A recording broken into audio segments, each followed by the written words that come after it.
So I think like I can't even remember listening to music during the time that she was sick and during the time that I was putting Psychopomp together. I think it was just really like things that like really stuck with me after she passed away was the Sufjan Stevens album Carrie and Lil. I didn't know much about the record. I think I knew it was about his mom passing away. It was just so moving and it's also just such a beautiful, like sonically beautiful record. That album hit me a lot.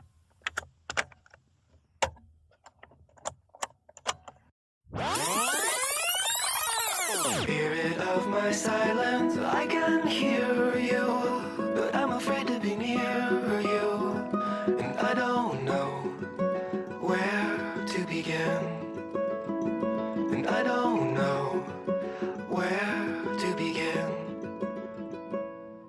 Somewhere in the desert, there's a forest, and an acre before us, but I don't know. You're tuned into another episode of This Broken Mixtape, the podcast that rewinds and presses play on the soundtrack to your life. I'm Jeff Wu, and as always, I'm joined by my co-host, Justin Lee. For this episode, we sat down with Michelle Zauner, the frontwoman for Philadelphia dream pop band, Japanese Breakfast. Despite the band's name, Michelle is actually of Korean-American descent. Her brilliant debut album, Psychopomp, largely dealt with the recent passing of her mother. Today, we talked to Michelle about how the music of Sufjan Stevens and Mount Eerie helped console her after her mother's death, her new sophomore record, Soft Sounds from Another Planet, and her planned memoir about cooking Korean cuisine. We're joined here with Michelle Zauner of Japanese Breakfast, and they're opening tonight for Sandy Alex G at the Velvet Underground. Thank you so much for being on our show.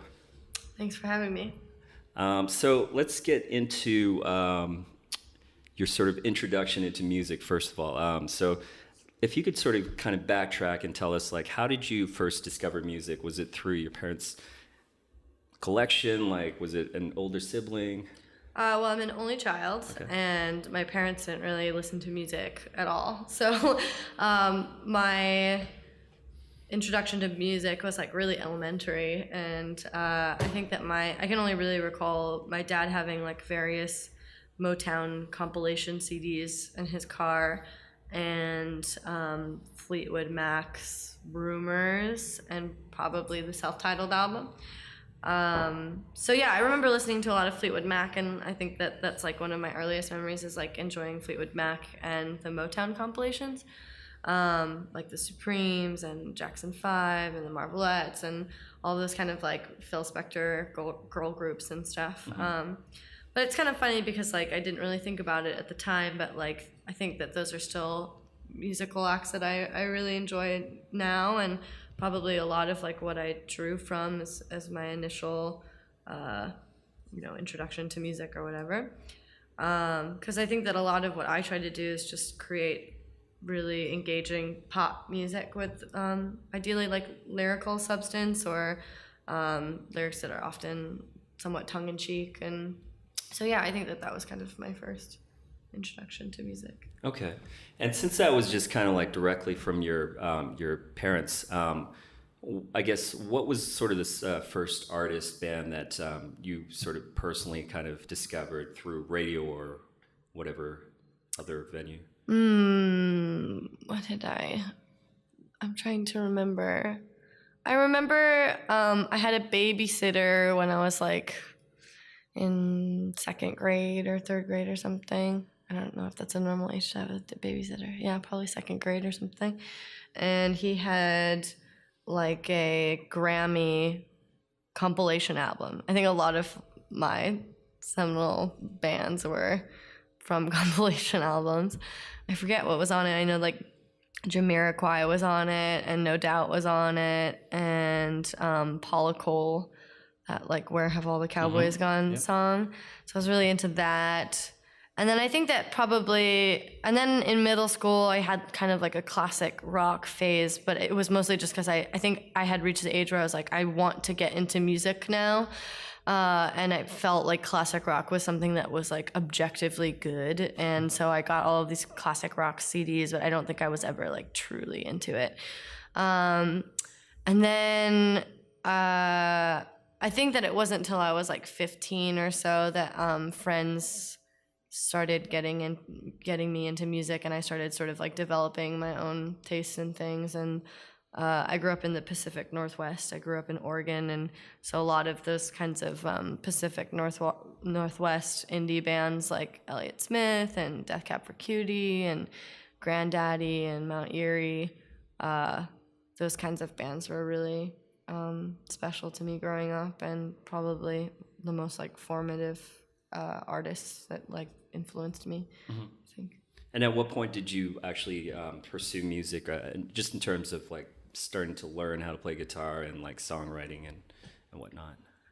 I had wanted to play guitar since I was 13 or 14, and my mom wouldn't let me, and then I kind of just begged, and eventually she relented and allowed me to take lessons when I was 16.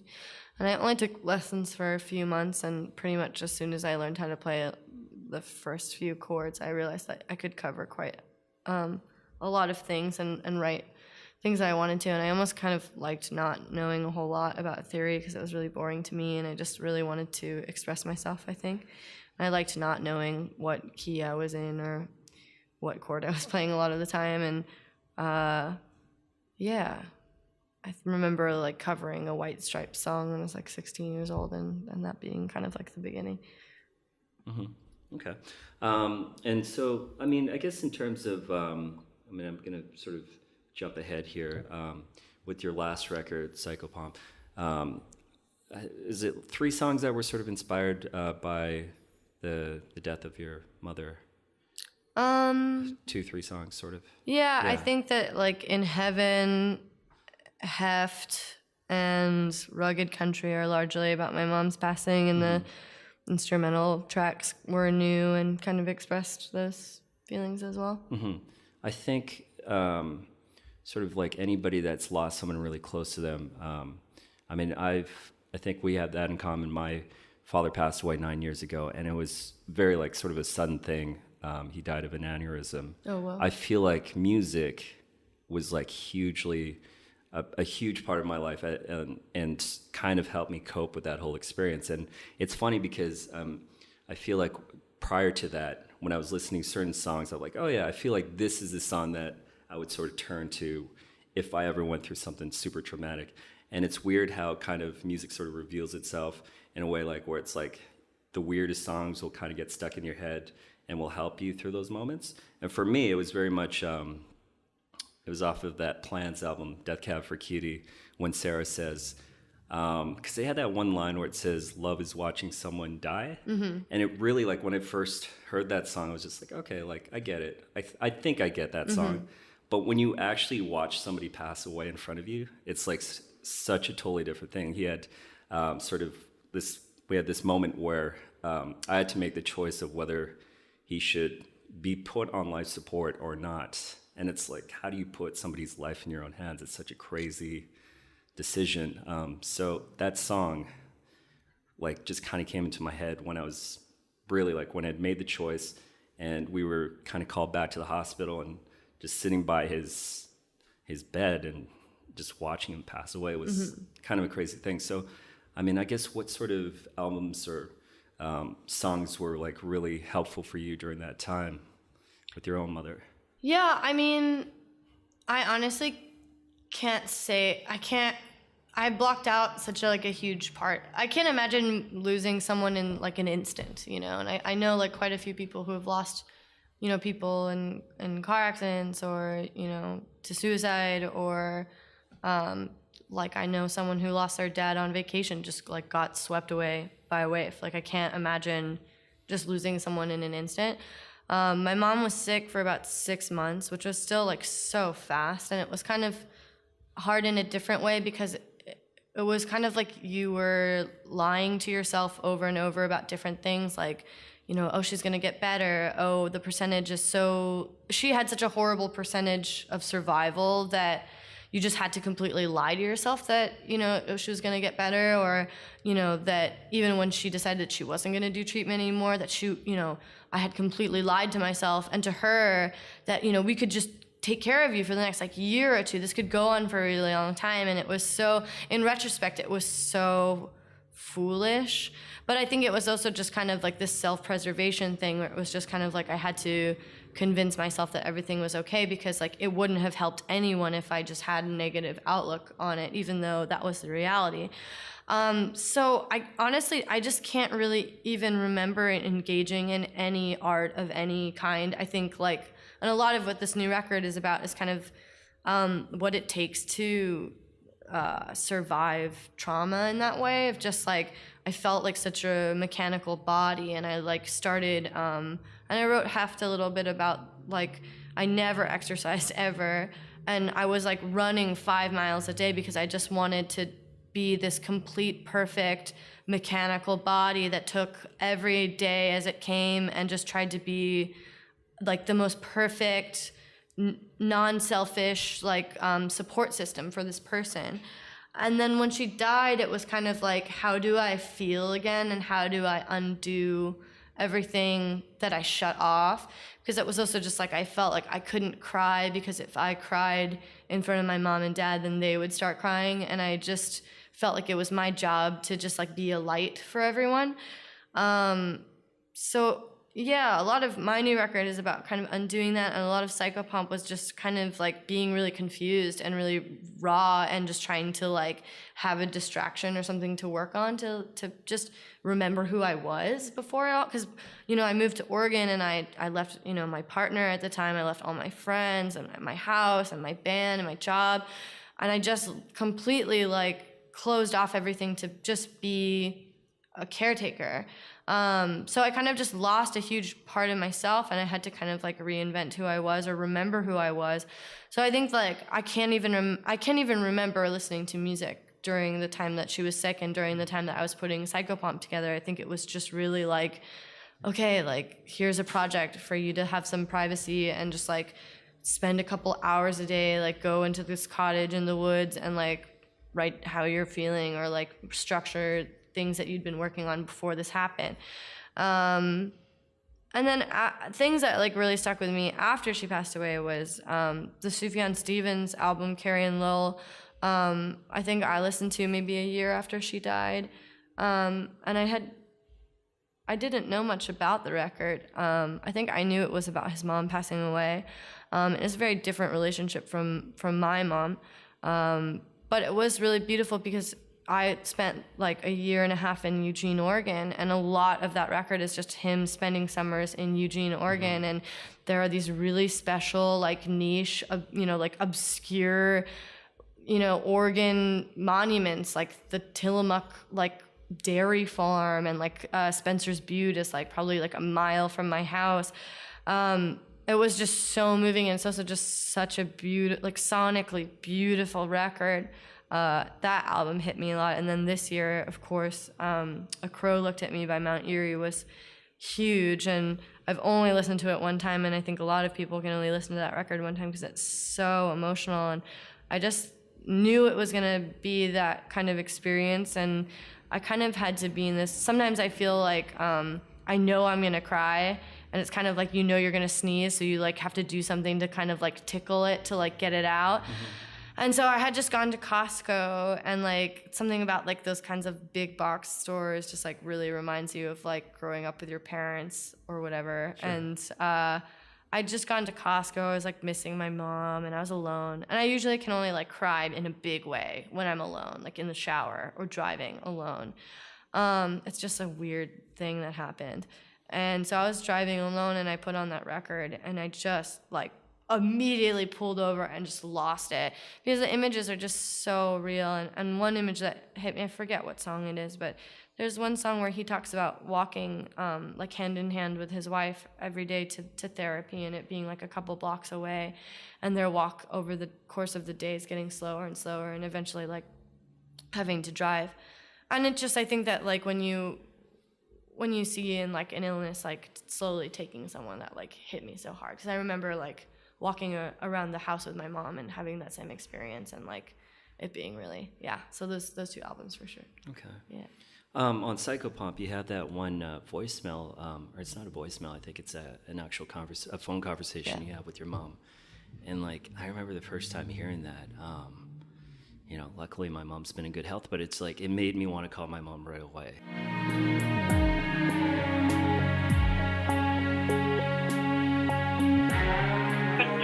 괜찮아. It's okay, sweetheart. Don't cry, honey. I love you.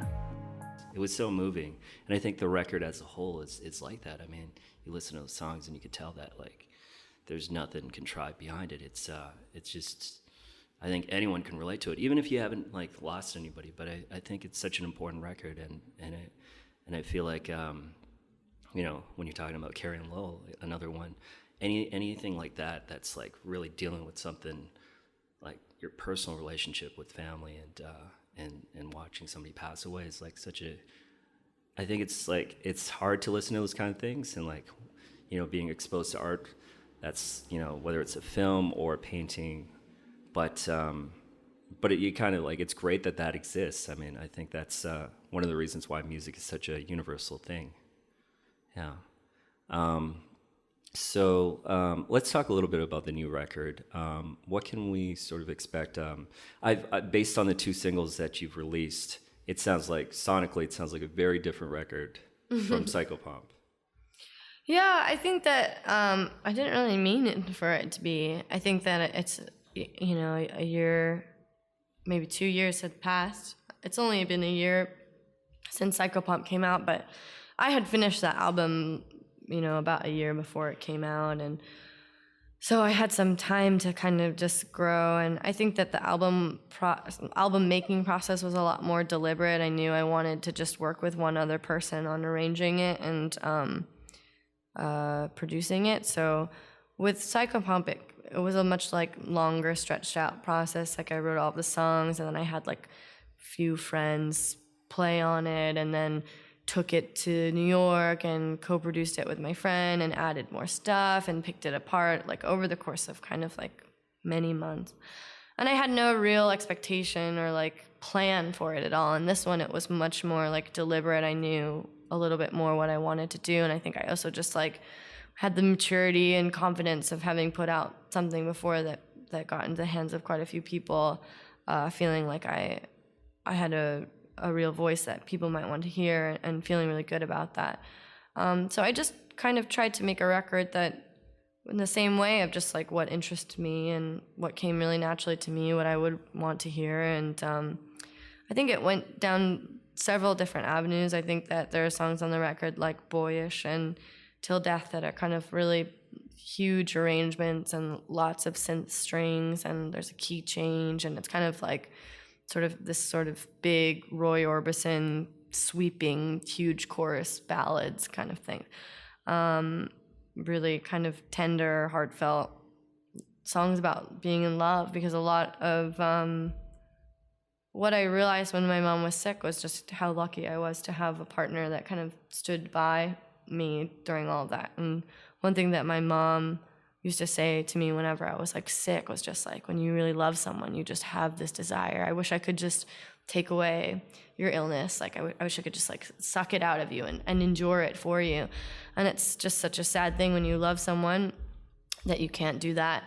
And similarly, like watching your partner watch you struggle through grief and mourning and all of this like really ugly stuff, really, really ugly stuff of just being an only child and like putting away my mom's clothes and like calling her friend and telling them what happened.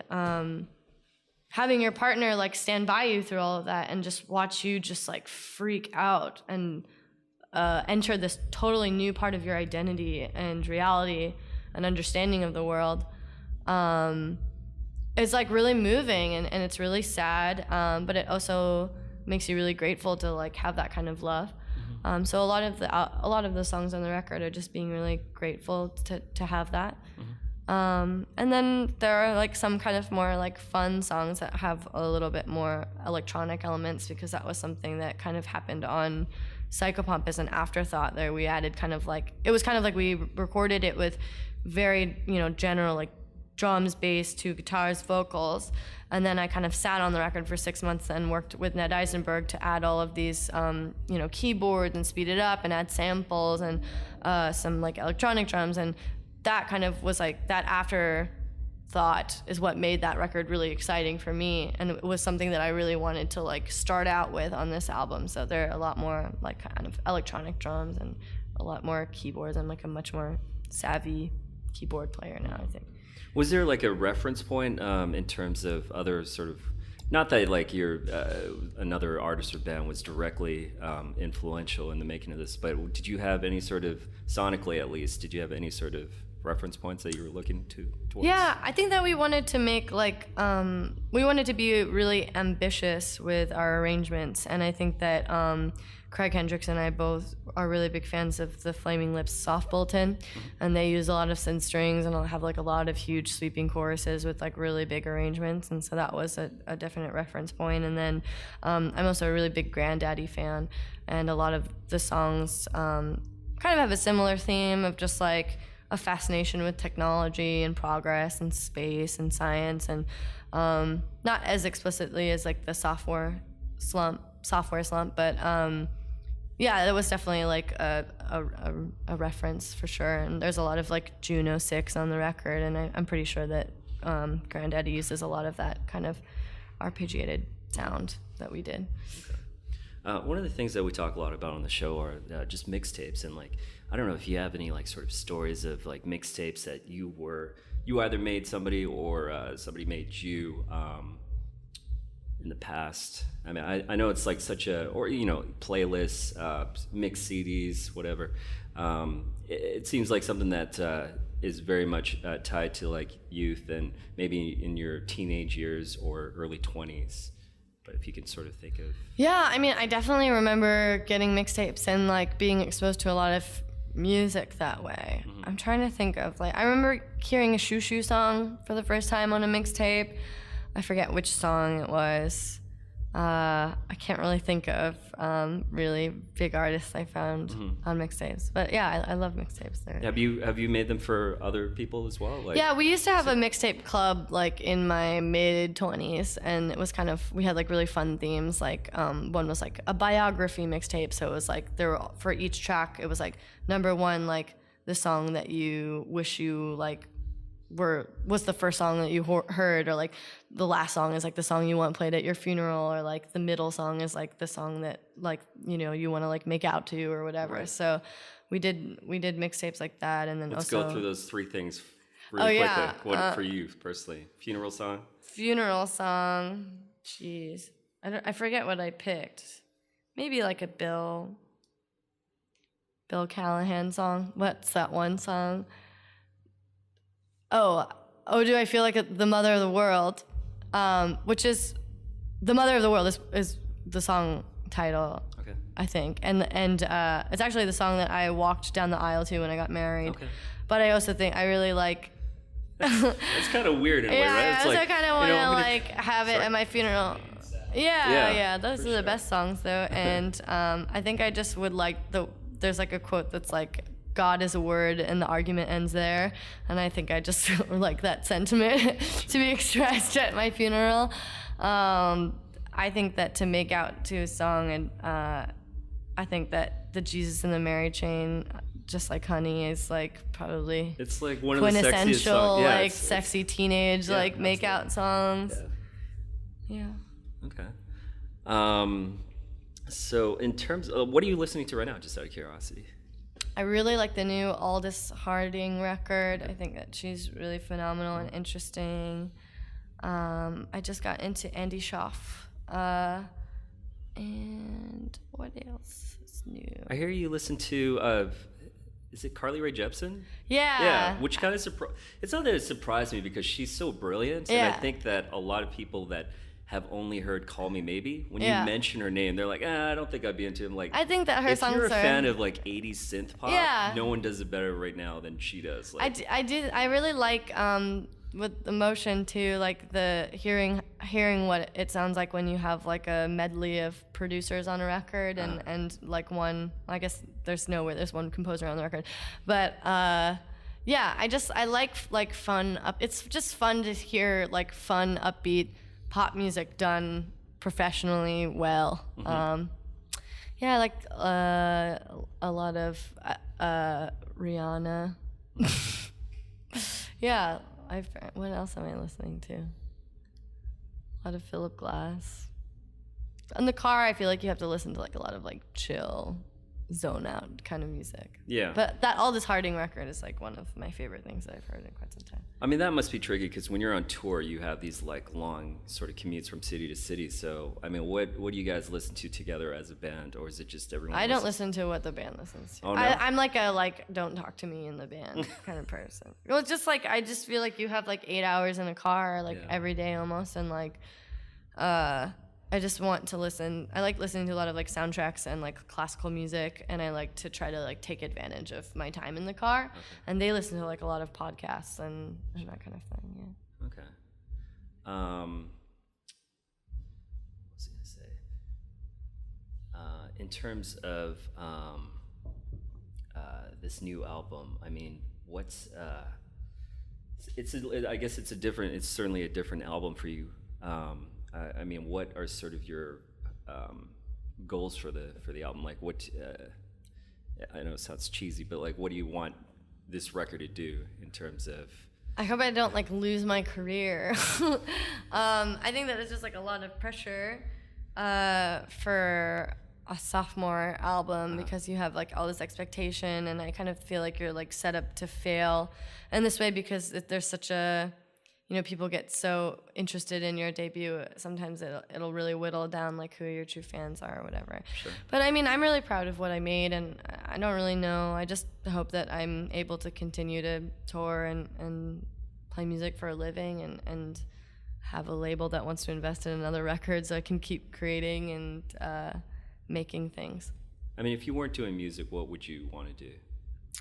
Well, I'm working on writing a book right now, and so I would want to like focus on writing that because I think that it's going to be really special, and I'm excited, and it's hard to like carve out private time to work on it. What's the book about, if you don't mind? I wrote an essay around the same time that Psychopomp came out last year about losing my mom and grieving and Korean cooking, and it really resonated surprisingly with a lot of people, and I won this Glamour magazine essay contest, and a lot of literary agents reached out to me about expanding it into a book, and that sounded really interesting to me. And I've made albums for 6 years now, and I'm really comfortable in the medium, and I kind of just wanted to try on writing in like a longer form. And just trying on a different medium. And I also have become really interested in directing, and I studied film in college, and I think that... Did you direct the new video? Yeah, I directed the new video, and there's a new one that's coming out on July 6th that I also directed. And then I co-directed Everybody Wants to Love You, and I've worked with the same director of photography, Adam Kolodny, on the last... There'll be 5 total in July 6th. So yeah, he's really lifted me up in a huge way to just make me feel capable of tackling it, and taught me so much, and I really, really enjoy it. So I think I would really be interested in making music videos for other people or directing other actors that aren't me. Mm-hmm. Based on that video, I mean, like, it's I guess the genre would be sci-fi. Are you a big sci-fi buff yourself, or? Yeah, I grew up liking sci-fi before I like even knew that it was a genre. I think like The Fifth Element is like one of my favorite films of all time, and I also really enjoyed the movie Waterworld growing up. Those 2 movies were like my favorite. It's funny how Waterworld gets like the so worst. Much slack, but I know. it is actually a great movie. I love that movie. I don't know why it gets so much shit, but yeah. And then Dune is one of my favorite movies. I love the new Mad Max movie. Yeah, I really enjoy sci-fi movies. So I love Alien. Have you seen the new Alien? I haven't seen the new one, but I heard it's really good. It's not? It's a little silly. I feel I'll like say that. I've heard it's really good from Sandy Alex G crew, so they're all really silly. And yeah. No, I mean, it's worth watching, but it doesn't feel like an Alien franchise movie. It's a very different movie. Yeah, but you should see it for yourself. Yeah, I'd like to, yeah. Yeah. Okay, just a last question. Cool. I think that, I mean... going back to sort of the theme of this podcast, I mean, obviously music is, I think there's like people that need music, and then there's people that are absolutely fine with it just being sort of in the background and like, oh, like I like that song. it's not like something that they're constantly like every day. It's something that they're, thinking of. And you being a musician, obviously, it's kind of like heightened because it's part of your career. So, I mean, for you, what in terms of like looking for new music and sort of like having that sort of need to like research new music, just as a fan first and foremost, beyond like your career. I mean, I think that like once a lot of people get into their late 20s and early 30s, they kind of stopped looking for new music and they just get settled in their own patterns, whatever they listen to in like university or whatever. So how do you continue to, what gives you the sort of motivation? Well, I mean, it's so easy. It's really just I think it is, but it's so also easy to find new music now with Spotify and the internet. It's just so easy. I think that if anything, I suffer from just, not giving things enough of a chance because there's just so much music that I can try on for 30 seconds and be like, oh no, I don't like this. I don't know. I think that like I said, I think the last piece of music that I really was struck by as just like, this is something that's so their own, was that Aldous Harding record. I really, really like it. And I also just think that she's such a unique live performer, and she also has really great videos. I think that's something that a lot of artists are doing now, is that they have this pressure to be, which is kind of sad, is like to be multidimensional artists in the sense that they express themselves through their music, and also they have kind of like a persona, or like they have a social media account, and it's easy to like feel connected to them. Do you feel that pressure with social media? Because I know you're. Well, for me, like I like it, so it's not like I don't ever feel pressured by it. I feel like kind of guilty that I spend as much time as I do on it, because that's like a really gross way to feel validated and a waste of time. But I feel really. I'm like a very forthcoming person to begin with, so it's very natural for me to just, express myself in a dorky way and not be like concerned about it sounding any which way or whatever. But it's too, like Sandy actually is a good example. Like I don't even think that he does his own Twitter or Instagram. It definitely doesn't seem like it.